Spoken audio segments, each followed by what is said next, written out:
Yeah, welcome back to Notes from the Wilderness. I'm John Kirkwood. I'm excited about today. Um, and it's you could tell it's my bad self that put that YouTube thumbnail together, walking away from a burning church. But that's what it feels like to a lot of us, right?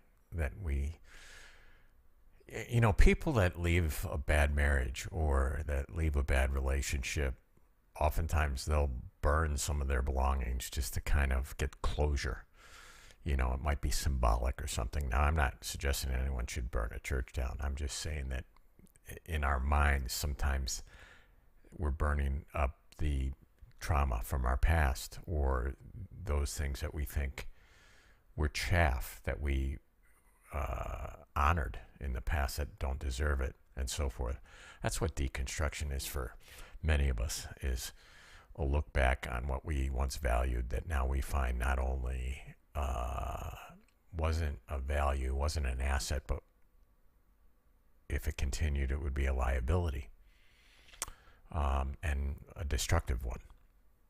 So walking away from that, I mean, sometimes we think that happens overnight, and it doesn't. Sometimes it takes years for some people, and certain things start to kind of grate at them, or challenge their conscience or their common sense. And they bring up questions, and the way they're treated by bringing up those questions kind of pushes them even further away if they're a lover of the truth. And so it doesn't happen overnight. It takes a tick or two. It takes a minute. And it's usually never a single moment, although it might be a single moment that pushes us over, right? There might be a trigger that just says, okay, that's it. I'm out of here. I'm done. But there's an arc to it, a long arc for some of us. So it's more like something that's slowly crumbling to the ground. I often talk about my previous faith as, it was a house of cards. Yeah, it was a house of cards, and it felt like a house of cards, finally. And yet it was protected from the wind. And when I finally opened the door of scrutiny and put truth above dogma, that wind blew in and blew the whole house down. And so when the house falls, though, we're sometimes tempted to think that we're going to be standing alone in a field or adrift on the ocean with no rudder. And there's going to be nothing left. There's nothing left. Sometimes, though, for some of us, not all, but for some of us, something lingers.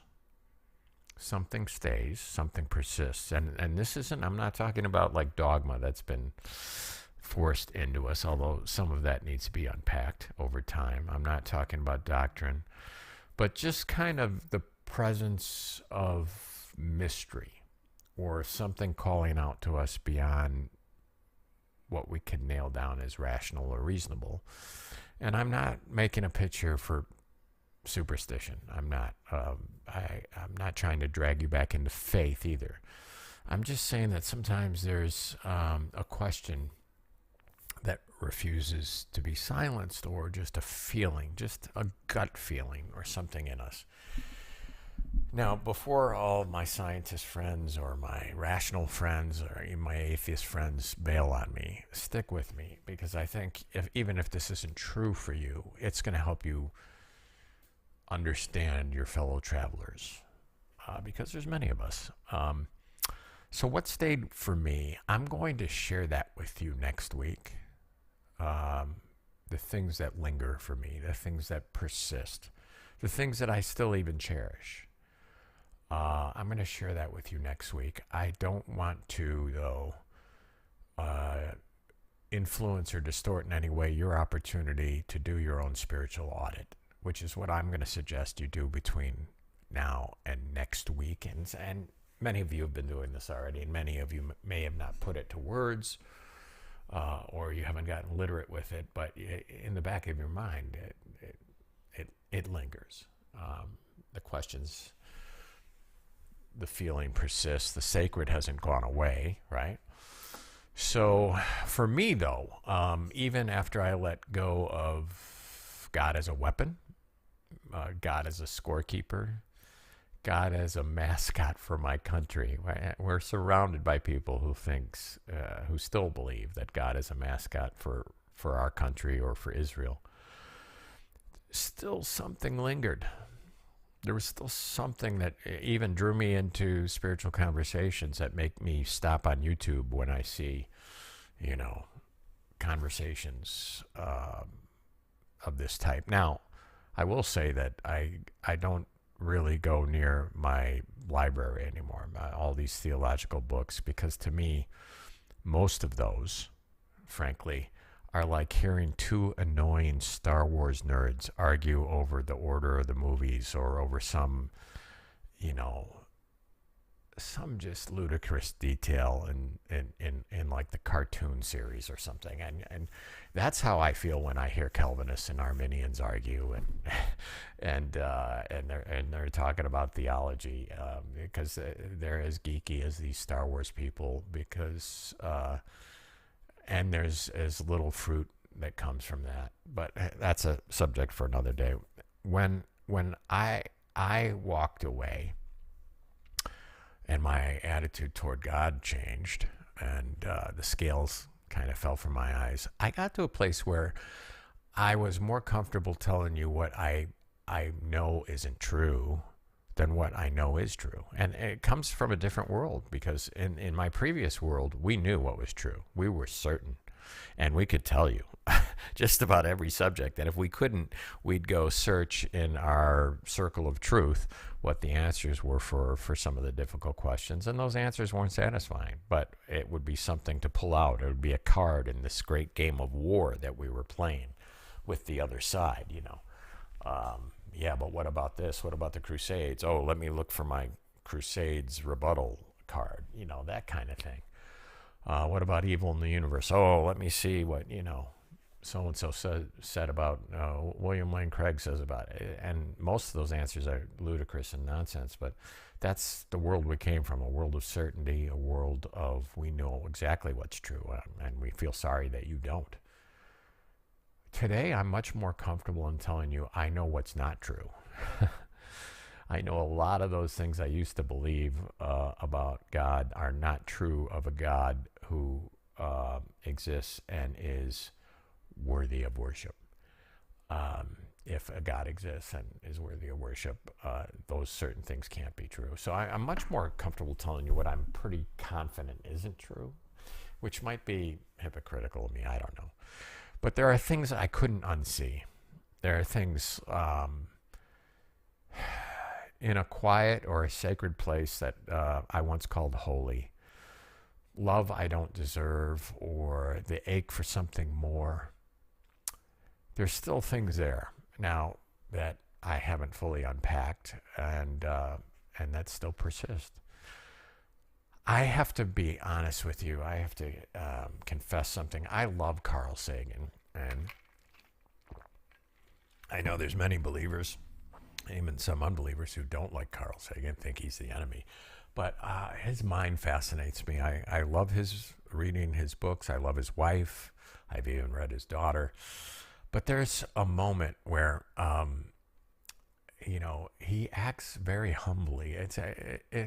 One of the things that I think what people who deconstruct, what they realize is how arrogant apologists are, and how very humble the other side is, and how disingenuous our side has played, and how much more given to truth and steel manning and fairness and graciousness and acting in good faith the other side is.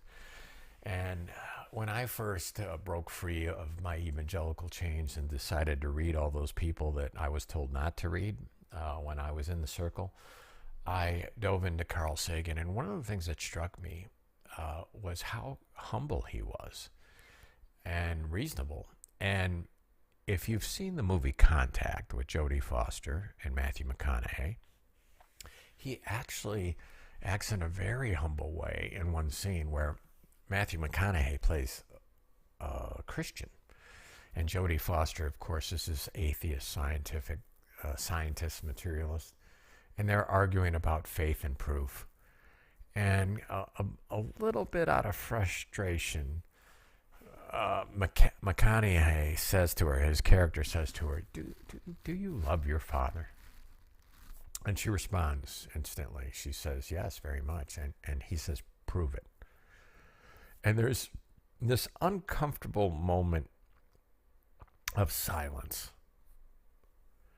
because she can't. There's no formula for it, right? There's no equation, no metric. There's memory, there's experience, there's love, but she can't truly prove it, you know. And Carl Sagan, of all people, he puts that in the film. He recognizes that there are things that go beyond scientific explanation, that there are things that even go beyond the rational. And to me, coming from him, that's amazingly humble, because he knew something too, that not everything worth believing can be proved. Now I'm going to contrast that with Karl Popper, who I also love, in a second. But you know, Popper was mostly a philosopher of science. But he talked about something called the honesty of falsifiability. He argued that a claim isn't worth trusting if it can't be challenged, if it's not falsifiable. How can we really lean on it or put any trust into it? And that's the difference between science and superstition. And I'll be honest with you, that has really helped a lot of people get away from superstition and not allow themselves to be manipulated. So I adore Popper's definition there. But here's the friction. What about the things that matter most, as demonstrated by Sagan? Love, grief. What of hope? What of some of these, and they're not uniquely human, but beauty? Things that we know are real, but they're not testable. I think there's a mistake in believing that, in making them immune to critique. Well, they're not, but the greater mistake is pretending they don't exist because they can't be measured. So there's those two extremes, and I think we have to live somewhere in the friction. And I think Sagan believed we have to live somewhere in the friction. So this week, I want to simply merely ask you questions, and I'm going to listen. If you want to share any of your answers with me, great. If not, keep this just for your personal journal.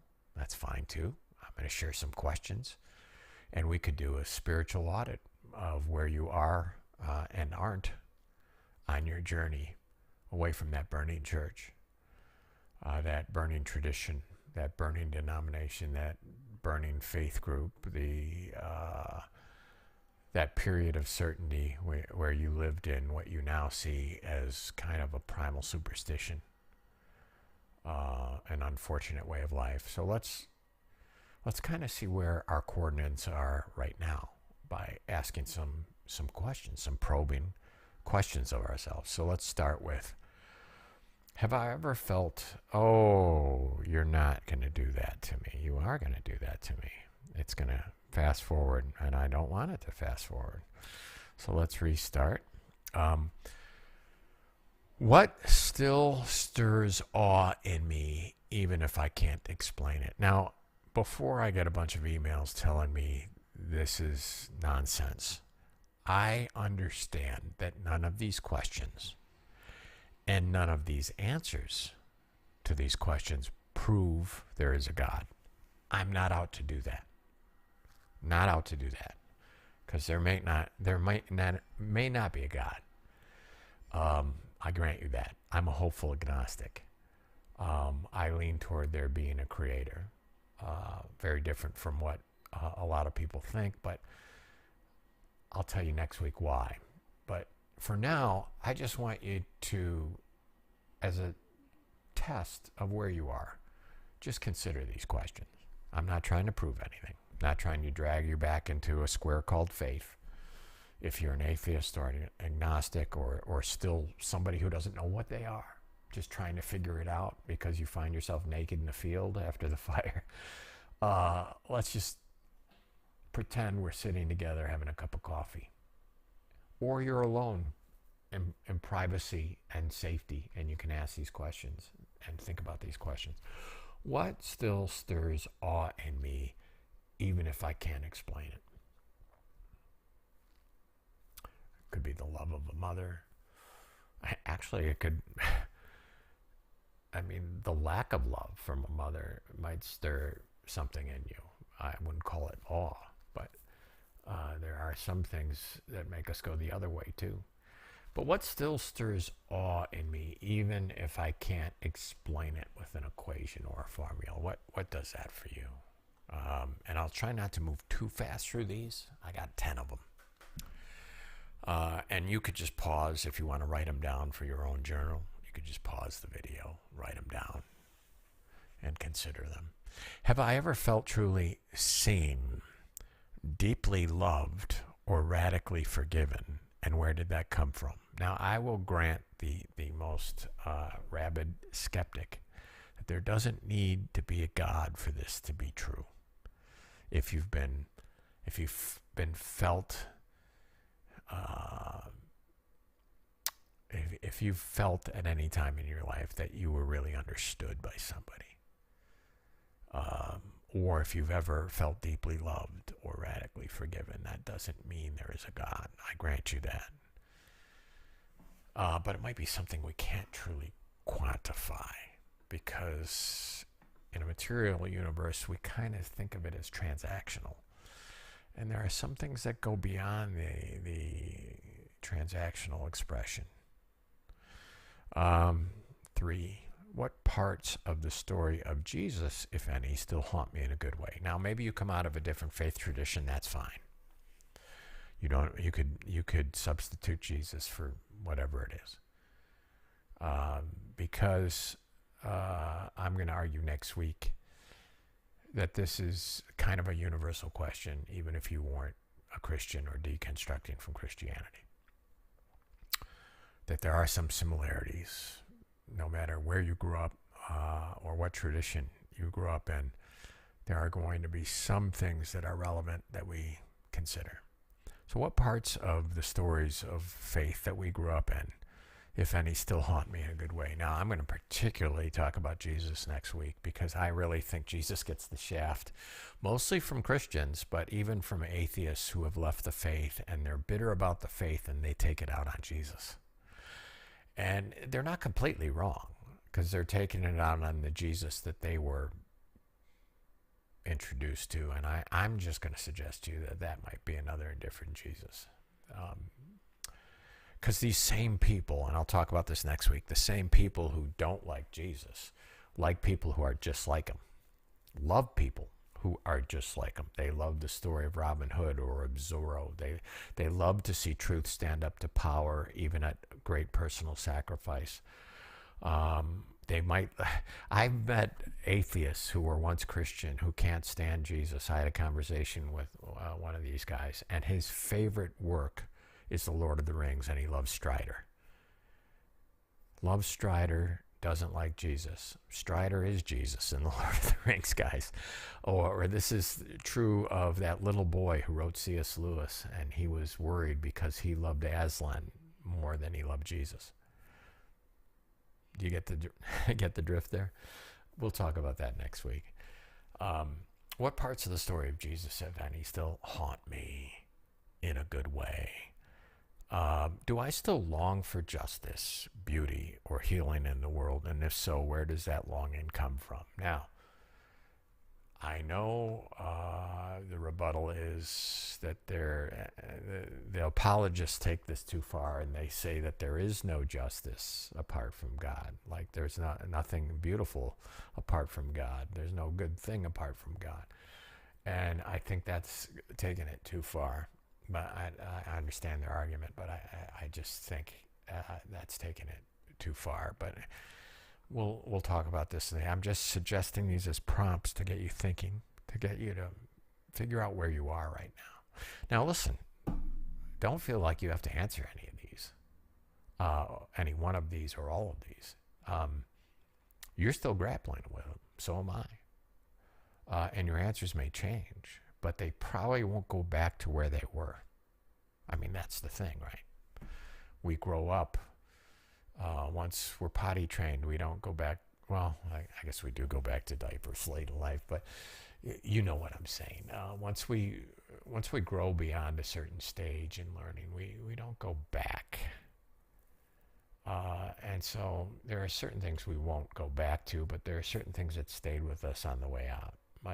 They remained as residue, right? Even if they're lint in our pockets, they're still with us.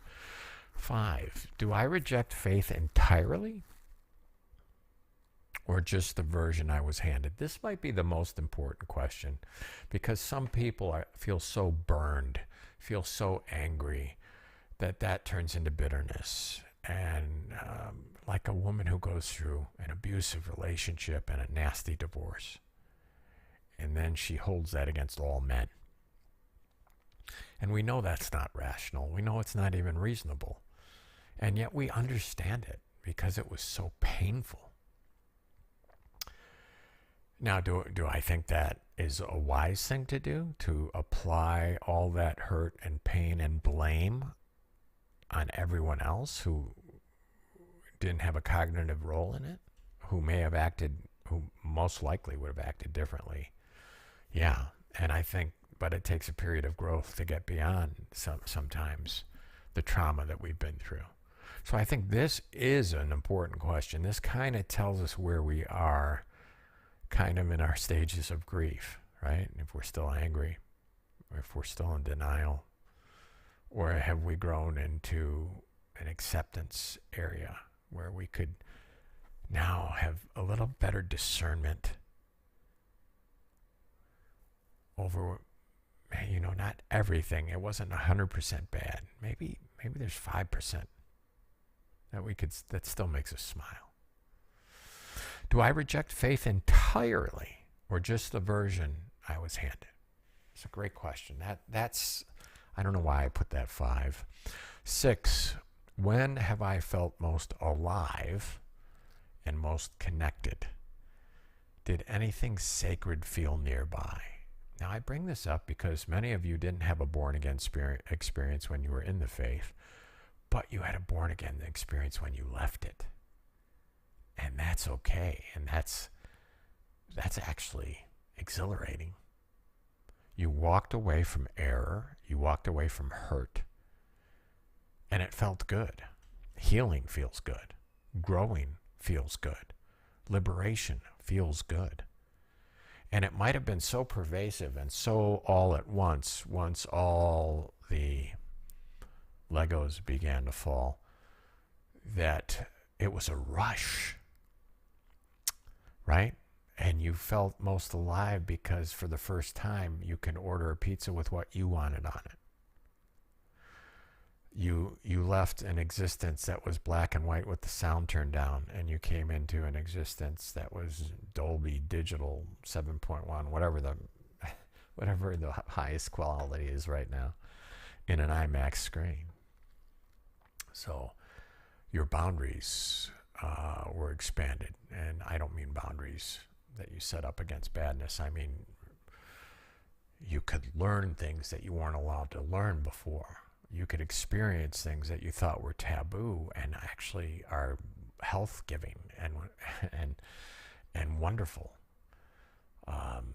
Anyway, when have I felt the most alive, the most connected? Did anything sacred feel nearby? Some people, leaving their faith is the most sacred thing they've done in their whole life.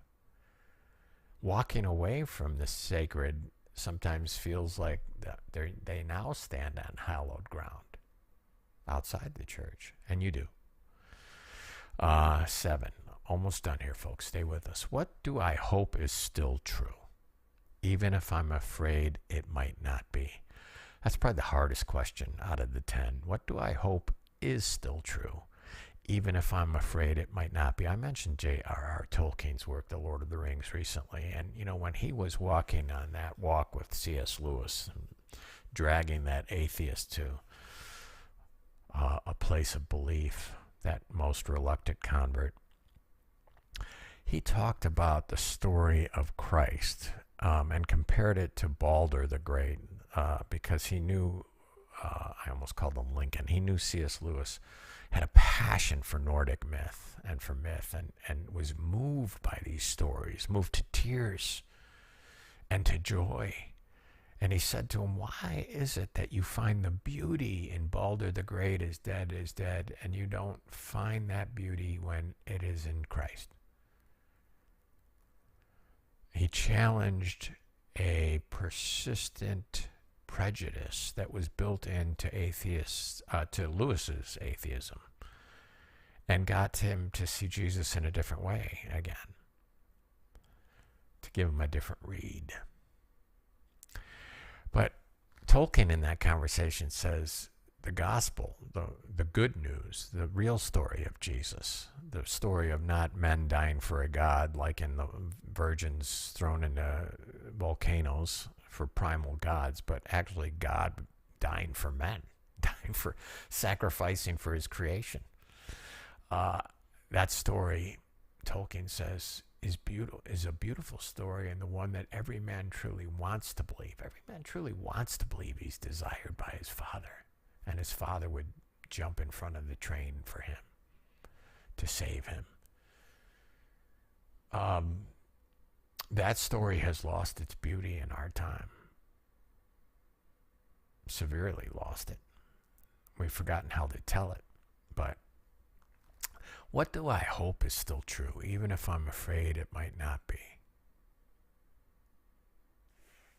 I never met a person who didn't want to have a loving father or a loving spouse, or somebody who loved them unconditionally, or somebody who you could let your hair down in front of and just rattle off the top of your head things that should be or shouldn't be said, but you needed to vent.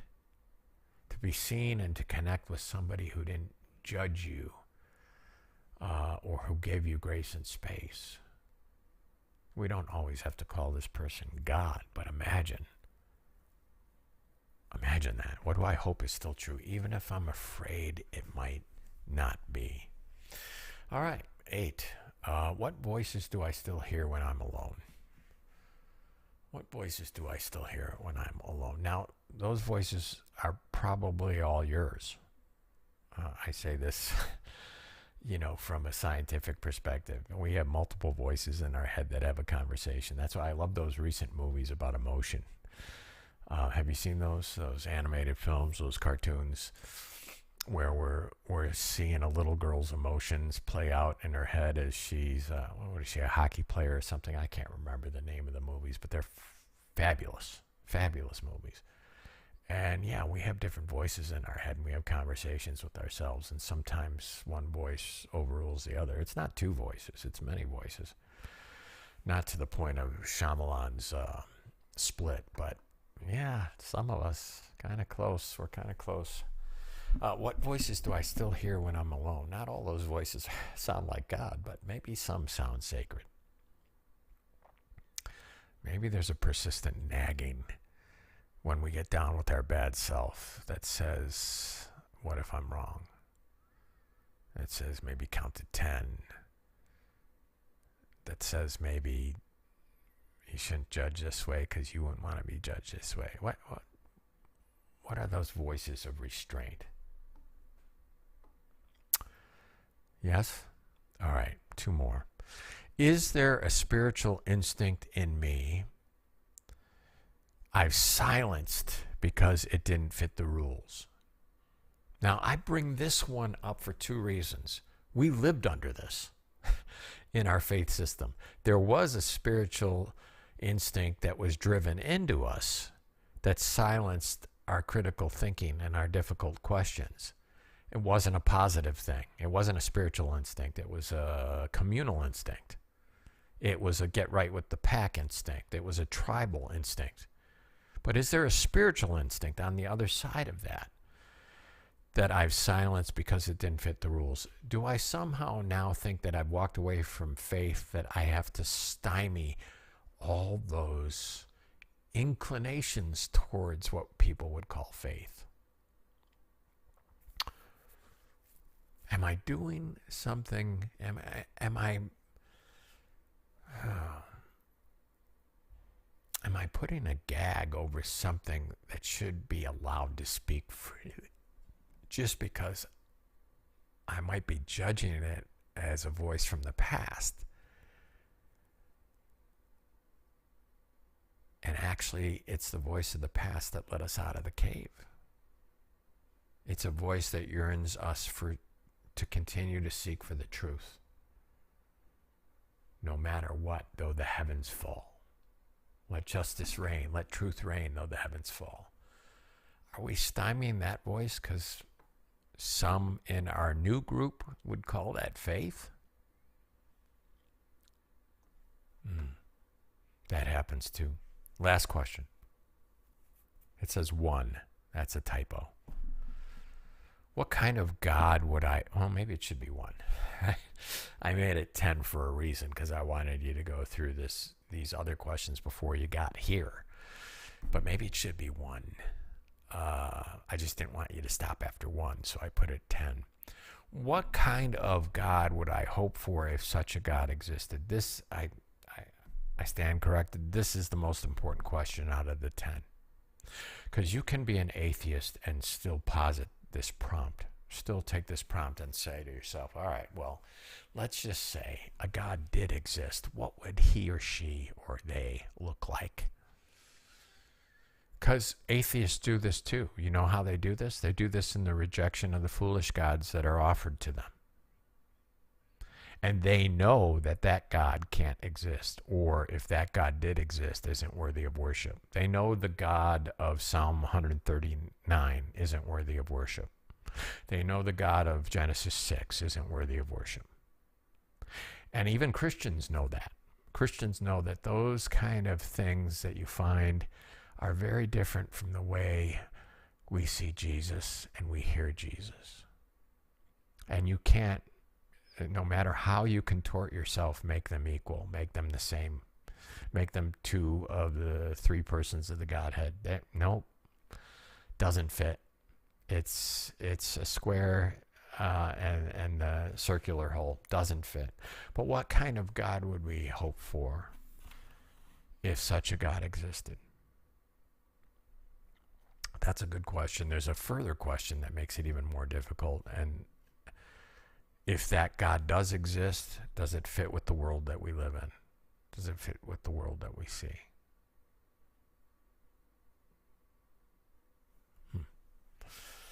All right, I'm going to leave you with those questions.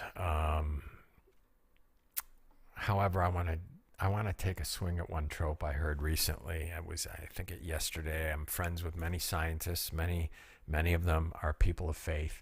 And I saw one, it made me cringe. It just made me cringe.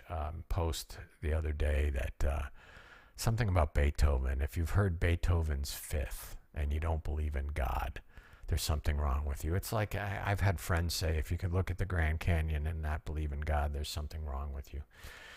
I think that makes God so small and so insignificant, and it makes human beings sound so arrogant, especially to claim that somehow we could find God in Beethoven's Fifth. If is God that small that we're looking for him in even one of the highest of human achievements? Have we painted God with that kind of a brush that, yes, maybe the heights of human achievement speak to us, but now we've made that divine? That's a divine act? We're most probably not even the most powerful species in existence. We might be on planet Earth. But what hubris, what foolishness. I mean, it makes me say, if you look at the stars, now there's philosophers who say the starry skies above. I can buy that because you're looking at a creation, and Beethoven's Fifth is in there. But to look at just a human achievement and brag about it, this was an argument that William F. Buckley had with Malcolm Muggeridge, where Buckley's arguing that these cathedrals built by men impress God, and Muggeridge laughed. He said, they don't even impress angels. These are like seeing children play with blocks in a nursery to creatures that are much greater than us, and you think they're impressed by it? They might find it amusing, they might find it endearing, but that's not impressive. And yes, I think humans can create great art and make great movement apart from God, apart from believing in God. But it's a lazy argument, and it doesn't prove God. It proves the human capacity for beauty, and maybe that beauty points somewhere. That's what it proves or suggests. But we shouldn't leap from goosebumps to the doctrine. Beethoven doesn't prove God, but neither does Popper disprove the numinous. Mozart doesn't prove God, but Popper doesn't disprove the fact that we have longing in our hearts. Yes? So next week, I'm going to share with you 4, maybe 5 things that I haven't shaken, that I couldn't shake. Things that stayed with me even after the faith structure collapsed. Mystery science hasn't resolved, fingerprints on history, the strange persistence of Jesus. That's for me, not for everybody. And then the transformation still happening that I see, who connect to something beautiful in that. But before we go, I want to know what's still whispering to you. If you want to, put it in the public comments under this post. If you want to share it privately with me, great. If you want to keep it to your personal journal, sure. I still encourage you, start a journal, folks. So next week we will continue this journey, and I will get personal with it. And I appreciate you coming, and I hope you have a wonderful week.